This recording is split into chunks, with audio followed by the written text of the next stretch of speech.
We all know that we benefit quite significantly from our lives being a little less stressful. Yet sometimes it feels like the stresses in our lives are unavoidable, with your job, if your workload is what it is, there's very little you can do bar asking for it to be reduced a little, and that's not always feasible. I mean, your family life can be stressful, your kids can be extremely stressful, and it's not as if you can give them back.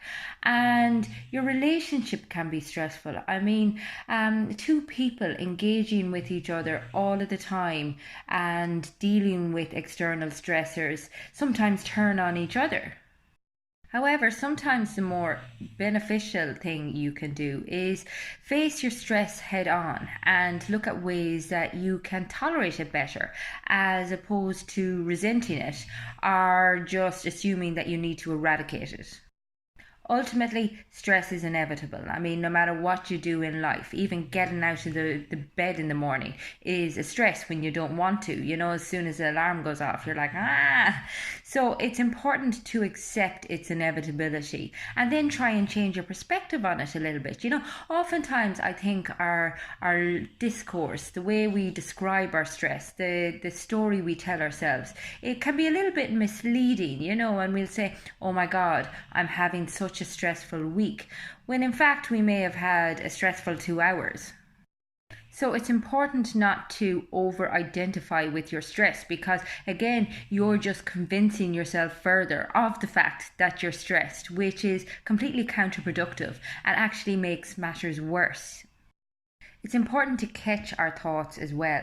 Generally, when somebody talks about being extremely stressed, they're actually thinking about 10 different scenarios in their head. They're not being in the moment. So they're thinking about the stress that they're experiencing, and then they're thinking about the stress of tomorrow's workload, and then they're thinking about the stress of their kids, and then they're convincing themselves that they're not going to have enough time for X, Y, and Z.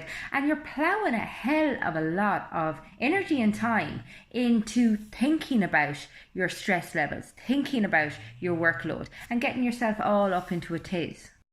So try to isolate your stress. Identify what's causing you the most stress. Ask yourself, is there something I can do to relieve that now? Can I get proactive with that now? And if not, then I have to put it to one side and get on to the next item in my list. And it's very important to understand the difference between not having enough time in your day and just not having clear priorities, not having a to-do list, and not scheduling your time. And keep it positive, as you get each task done throughout the day, as you reduce your stress work. Be your own cheerleader, congratulate yourself on the stuff that you got done, as opposed to focusing on what you still have to do. Try and keep a sense of humor about things. Try and keep things in perspective. There is usually nothing in life that can't be resolved if you just try to keep a calm head, and it's so important that we take a bit of time throughout our day and schedule the time throughout our day to take a step back, take a few deep breaths, close your eyes, clear the mind a little bit, and come back to things with renewed focus, energy, and motivation. Try to change your perspective a little bit. Now, I know this can be easier said than done, but try to see your stressors as challengers, as things that are going to allow you to grow as a person because you deal with them adequately.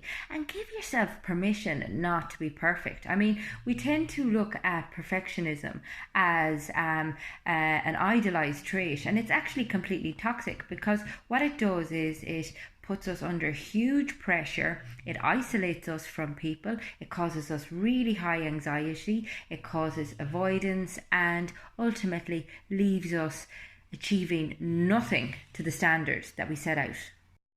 The irritability and impatience we're experiencing in ourselves, we then extrapolate onto others, and can be quite snappy and impatient.